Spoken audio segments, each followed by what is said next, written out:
నీ సేవలో ఎదురైనా ఎన్నో సమస్యలలో నా బలమును చూచుకొని నిరాశ చెందితిని.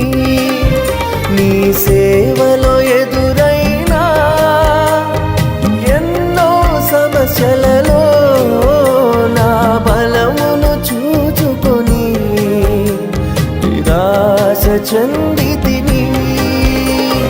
భారమైన ఈ సేవను ఇక చేయలేనని అనుకొనగా, భారమైన ఈ సేవను ఇక చేయలేనని అనుకొనగా, ప్రధాన యాజకుడా యేసు నీ అనుభవాలతో బలపరచితివి.